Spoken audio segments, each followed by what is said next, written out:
गुरु माँ के चरणों में दंडवत प्रणाम।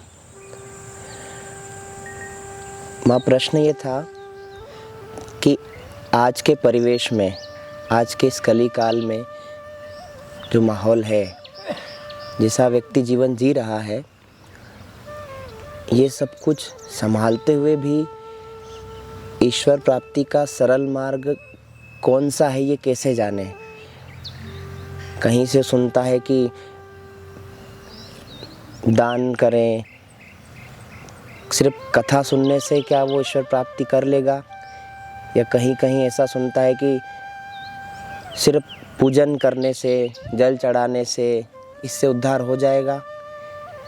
सरल मार्ग कौन सा है जिससे इस कलिकाल कलयुग में भी ईश्वर प्राप्ति आसानी से की जा सके? सहज मार्ग कौन सा है, आप मार्गदर्शन करें। ठीक है, देखिए, जिस व्यक्ति ने जिस ढंग से परमात्मा को पाया है उसका वह मार्ग होता है। जैसे किसी का योग मार्ग है, यानी कर्म योग है, किसी का भक्ति योग है, किसी का ज्ञान योग है, किसी का हठ योग है, किसी का राज योग है, किसी का सांख्य योग है। ऐसा सबका मतलब 300 धर्म चल रहे हैं, 3600 संप्रदाय चल रहे हैं, सबका अपना अपना सिस्टम है, यानी कि विधियां हैं। जैसे कि अभी वर्तमान में हम जिला सीहोर आष्टा तहसील में हम बैठे हुए हैं, तो आष्टा में आने के यहाँ आसपास 1,500 क्या 200-400 हज़ार गांव जुड़े हैं, मान लीजिए। तो कोई किधर से आता है, कोई किधर से आता है, कोई किधर से आता है, कोई किधर से आता है, लेकिन आते सब आष्टा में हैं। दूसरी बात है कि कोई साइकिल से आता है, कोई पैदल चल के आष्टा में आता है, कोई 4 व्हीलर से आता है, अपने अपने कोई बस से आता है। आने के साधन अलग अलग हैं। इसी प्रकार से एक नगर के कई रास्ते हैं पर नगर एक है। ऐसे ही परमात्मा को पाने के कई रास्ते हैं और कई नाम हैं उसके।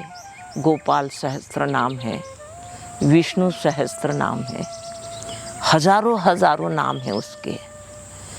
तो व्यक्ति भ्रमित कहाँ होता है? कोई ने राम की बात कर दी तो वो राम की तरफ लगता है, किसी ने शिव जी की महिमा गा दी, वो शिव जी की ओर लग गया, किसी ने राम कृष्ण की महिमा गा दी, वो राम कृष्ण की तरफ लग गया। तो किसी ने सूर्य की महिमा गाई, किसी ने गणेश जी की महिमा गाई, यानी किसी ने गरुड़ पुराण पढ़ लिया, किसी ने विष्णु पुराण पढ़ लिया, किसी ने देवी भागवत का अध्ययन कर लिया। तो इस तरह से कई लोग आते हैं। अब हम क्या करें? हम ये करें, ये करें, ये करें, ये करें। कोई ये बतलाता है, कोई ये बतलाता है। तो थोड़ा सा जो जिज्ञासु होता है या भक्त होता है, थोड़ा सा कंफ्यूज हो जाता है।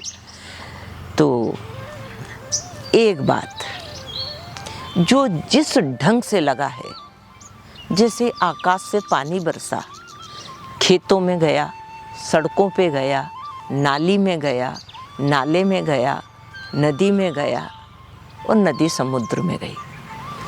तो अंततः पानी जितना भी गिरा बादलों के द्वारा, वो कहाँ पहुँचा? समुद्र में पहुँचा। तो पहुँचना तो परमात्मा के पास है, कोई किसी भी रास्ते से चल रहा है। और दूसरी बात है, छोड़ा पकड़ी में कभी कौन से भगवान पकड़ लिए फिर छोड़ दिए, कभी कोई से भगवान पकड़ लिए फिर छोड़ दिए। तो इसमें आपका समय ज़्यादा लगेगा। पहुँचोगे तो आप किसी भी जन्म में पहुँचोगे, लेकिन तो पहुँच तो जाओगे आप, लेकिन अगर कोई सही मार्गदर्शक हमें मिल जाए और एक निष्ठ भक्ति हमारे अंदर आ जाए, अगर आपको साकार से शुरुआत करनी है तो किसी भी एक मूर्ति या भगवान को आप पकड़ लें। अब भगवान अभी तो तुमने शुरुआत की है, पकड़ कहाँ से लोगे? वो तो बहुत छिलक छई खेलता है, जब जाके कहीं पकड़ में आता है। इतना आसान नहीं है उसे पकड़ना। तो आपकी एक निष्ठ भक्ति होना चाहिए। चाहे वो हमारे सनातन धर्म में 5 की भक्ति बताई है, शिव की, शक्ति की, गणेश की, नारायण की, सूर्य की। इन 5 की आप पूजा, 5 में से किसी एक की भी आप पूजा कर सकते हैं, जो 5 में से आपको अच्छा लगे। तो 5 में से एक है नारायण। तो नारायण के जो अवतार है राम और कृष्ण, आप उनकी भी भक्ति कर सकते हैं, चाहे राम चाहे कृष्ण। तो इतने में से एक को आप चुन लीजिए, किसी को भी। फिर उसी का मंत्र, नारायण आपका इष्ट है तो नारायण का मंत्र, राम आपका इष्ट है तो राम का मंत्र, है ना। अब शिव का 11वां रुद्र अवतार है हनुमान, तो फिर मंत्र हनुमान का। तो राम से मिलने के लिए आपको राम होना पड़ेगा। आपका आचरण, आपका स्वभाव, धर्ममय जीवन, ये चीज और राम का मंत्र। तो धीरे धीरे धीरे धीरे। अच्छा, अब जान कौन पाएगा परमात्मा को? परमात्मा जिस पे कृपा करेगा, उसकी कृपा के बिना हम उसको नहीं जान पाएंगे। अब आप लगे हैं राम की तरफ, वो लगे हैं, उसी पे तो कृपा भी होगी ना। सूर्य तो सबको बराबर प्रकाश दे रहा है, लेकिन अगर आतिशी शीशा है और वो सूर्य की किरणों को एकत्रित कर लेता है तो आग लगा देगा। तो आपकी श्रद्धा और आपकी भक्ति एक निष्ठ है तो फिर भगवान कृपा नहीं करेगा क्या? भगवान कृपा करेगा। उसी की कृपा से उसकी प्राप्ति हो सकती है। उसी की कृपा से हम थोड़ा उसको समझ सकते हैं, अनुभव कर सकते हैं थोड़ा सा, क्योंकि वो हमारी बुद्धि से परे है परमात्मा। हम उसको बुद्धि से जानेंगे तो जितनी बड़ी बुद्धि हम उतना ही जान पाएंगे, और हम उसको पूरी तरह से जानेंगे तो फिर हम उसी से एक हो जाएं। और जब हम उससे एक हो गए तो हम अलग कहाँ बचे तो जाने। गई लून की पुतली था सिंधु को लेन, आप ही अनाथ भई तो था कहे को बेन। अब नमक की पुतली थी और वो समुद्र की गहराई को नापने के लिए गई, लेकिन वो तो उसमें विलीन हो गई, आज तक लौट के नहीं आई।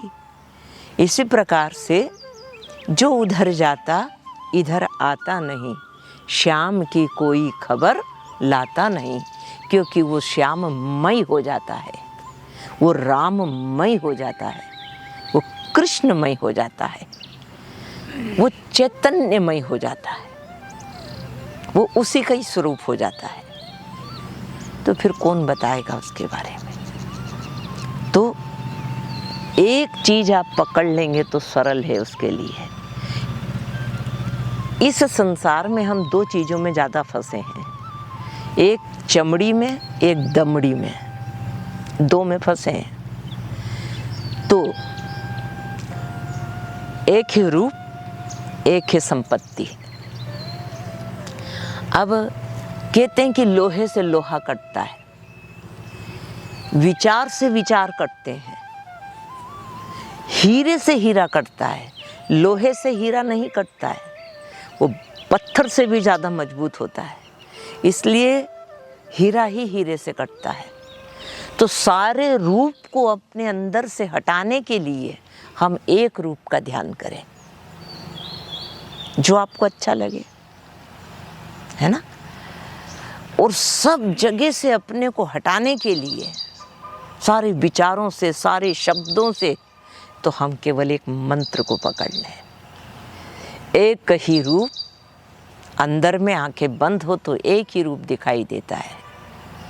क्योंकि आप अगर संसार को बसा रखोगे तो फिर परमात्मा नहीं मिलेगा। परमात्मा को पाने के लिए जो पाना है आपको, उसी को पहले अंदर में बसाना पड़ेगा, रोम रोम में उसकी अनुभूति करनी पड़ेगी। तो जब रूप को बसाया तो सब रूप हट गए, और एक नाम को बसा लिया तो सब विचार हट गए। केवल परमात्मा के नाम का सहारा लेकर भी आप परमात्मा को पा सकते हैं। लेकिन केवल एक चीज होनी चाहिए हमारे अंदर, केवल राम, केवल प्रेम प्यारा। तुम प्रेम से भी राम को प्राप्त कर सकते हो। और तुम केवल परमात्मा का नाम, केवल नाम, अगर नाम आपके हाथ में है तो समझ लेना परमात्मा आपके हाथ में आ गया। प्रमाण चाहिए तो सुमरी पवन सुत पावन नामो, अपने बस करी राखे रामो। तो सरल उपाय एक चीज, केवल नाम। दूसरी चीज केवल रूप, एक ही रूप, केवल की बात आई है। और केवल प्रेम है ना। मैंने कभी सुना था, इस दिल के टुकड़े हजार हुए, कोई इधर गिरा, कोई उधर गिरा, कोई उधर गिरा, कोई उधर गिरा, तुम तो सब जगह फंसे पड़े हो, है ना। ये सब जगह से निकालना पड़ेगा अपने आप को। सबकी ममता ताग बटोरी, मम पद प्रीत बांध बट डोरी। केवल प्रेम परमात्मा से। अच्छा, आप परमात्मा से प्रेम करेंगे तो क्या संसार से दुश्मनी करेंगे? दुश्मनी नहीं करना है। जो परमात्मा से प्रेम करता है उसमें भक्ति आ जाती है, और जिसमें भक्ति आ जाती है वो प्राणी मात्र से प्रेम करता है। उसका प्रेम किसी एक गड्ढे में नहीं होता है, किसी एक ही व्यक्ति में रुका हुआ नहीं होता है। भक्ति का मतलब है जो सबसे प्रेम है जिसका, वो भक्ति है। और जो रुका हुआ प्रेम है वो मोह है। अब मोह व्यक्ति को पत्नी से हो सकता है, बेटे से हो सकता है, पिता से हो सकता है, माँ से हो सकता है। मोह सकल व्याधिन कर मूला। इसलिए मोह ना हो, प्रेम हो। तो केवल प्रेम से, केवल ज्ञान से, अति दुर्लभ केवल्य परम पद, ये ज्ञान की बात है। केवल ज्ञान, और आप उस केवल्य को प्राप्त कर लें। केवल ध्यान, आप उसको प्राप्त कर लें। तो हम एक चीज को सिद्ध कर लें। जैसे ये आपके सामने पीपल का पेड़ है, अब आपने पिचकारी में पानी भरा, जो होली पे पिचकारियां बच्चे चलाते हैं, पिचकारी से आप पत्ते पत्ते को गीला कर दें, लेकिन पेड़ हरा नहीं होगा।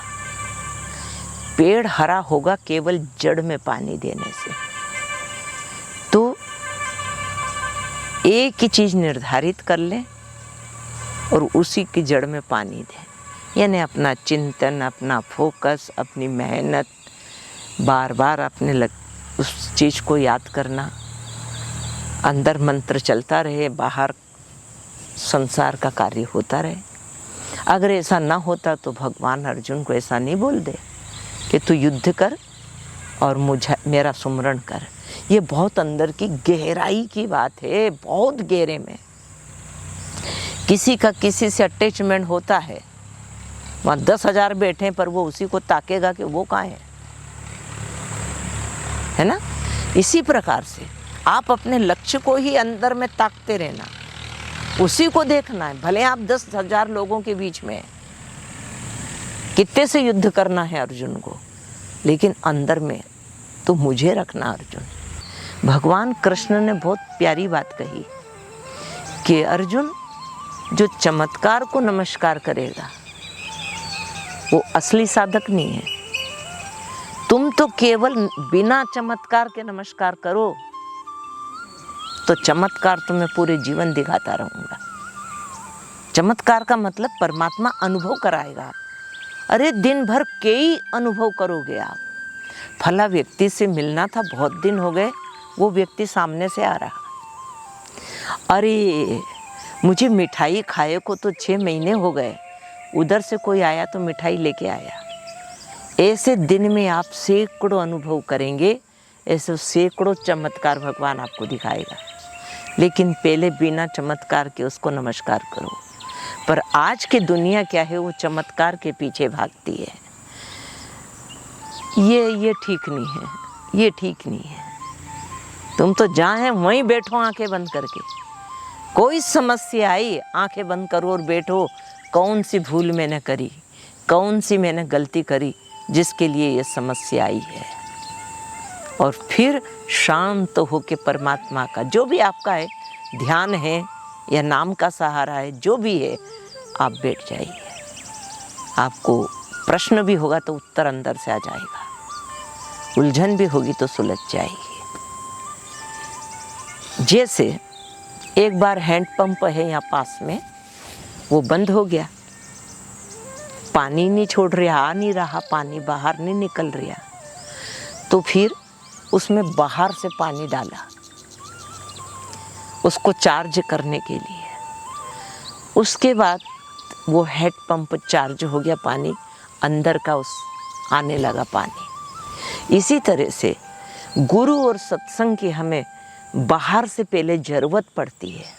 फिर एक समय ऐसा आता है कि जो चीज़ें गुरु के द्वारा हमें मिल रही थी, भगवान के द्वारा जो मिल रही थी, फिर स्वयं के द्वारा वो चीज़ें मिलने लगेगी। स्वयं के द्वारा उत्तर आने लगेंगे, स्वयं में समाधान होने लगेगा, वो चीज़ें आप में आने लगेगी। क्योंकि जिससे हम प्रेम करते हैं उसकी मुद्राएं, उसकी एक्टिविटी हमारे अंदर आने लगती है। तो हम अगर परमात्मा से प्रेम करेंगे तो फिर उनकी चीज़ें हमारे अंदर आएंगी, नहीं आएंगी, आने लगेगी, हमारे अंदर भी आने लगेंगी। फिर हम सामान्य नहीं रहेंगे, फिर आप सामान्य थोड़ी रहेंगे, आप सामान्य व्यक्ति से बहुत ऊपर आ जाएंगे, है ना। कहते हैं ना कि धर्मराज युधिष्ठिर, उनका रथ पृथ्वी से ऊपर चलता था, पहिए ऊपर रहते थे। तो ऐसा होता नहीं है, कहा है पर ऐसा। इसका मतलब है कि जो सामान्य व्यक्ति होते हैं उन लोगों की अपेक्षा धर्मराज युधिष्ठिर का जो व्यक्तित्व था वो श्रेष्ठ था। इसका एक सही अर्थ है, और भी अर्थ हो सकता है। कई कहते हैं कि व्यक्ति साधना में बैठा था, जमीन से आसन ऊपर हो गया। ये सही है कि ऊपर उठ गया। क्यों उठ गया? वो हल्का हो गया। वो इतना हल्का हो गया, पूरा संसार अंदर से निकल गया और हल्का हो गया। देह का भान नहीं बचा, चैतन्य के तल पे आ गया। तो हो सकता है कोई जमीन से ऊपर भी उठ जाता होगा, है ना। तो फिर आप सामान्य व्यक्ति नहीं रहेंगे। इस प्रकृति के अंदर आप स्पेशल व्यक्ति बन जाएंगे। स्पेशल तो फिर आपके लिए जहाँ जाएंगे स्पेशल व्यवस्थाएं रहेगी। जो जैसा होता है प्रकृति उसके लिए वैसी होती है। बाकी तो प्रकृति सबके लिए एक जैसी है, वो तो सबके लिए समान है ना। लेकिन गीता में भगवान ने कहा है कि ये यथा माम प्रपद्यन्ते तामस्तेव भजाम्यहम् मम वर्तमानु वर्तन्ते मनुष्य पार्था सर्वसा। जो मुझे जैसा भजता है मैं उसको वैसा भजता हूँ। ये भी एक रूप है भगवान का। वो मैं न कहीं आता हूँ न कहीं जाता हूँ, वो भी परमात्मा का एक रूप है। और अवतार लेता है ना, स्वयं अपने स्वरूप में स्थित होके प्रकृति को अधीन करके अवतार लेता हूँ, वो भी भगवान का एक स्वरूप है, वह भी है। तो आप इधर धीरे धीरे इधर की यात्रा पे चलेंगे तो परमात्मा सब रहस्य खोल देगा धीरे धीरे धीरे धीरे, और आपको बहुत कुछ समझ में आने लग जाएगा। तो इतने में से जो आपको सरल लगे, केवल ध्यान एक पकड़ लें, केवल रूप वो पकड़ लें, केवल नाम वह पकड़ लें, केवल प्रेम आप वो पकड़ लें। एक चीज़ कोई सी भी, सब सरल है, ये सब सरल है। जब तक हमने किसी काम को नहीं किया तब तक वो कठिन लगता है, और जब कर लिया, वो करने लग गए, वो सरल हो गया। जब घुसी गए, उसको हाथ में ले ही लिया है, फिर वो चीज़ सरल हो जाएगी। फिर कोई काम दुनिया में मुश्किल नहीं है, जो करते रहोगे यतन धीरे धीरे तो मिल जाए राधा रमण धीरे धीरे।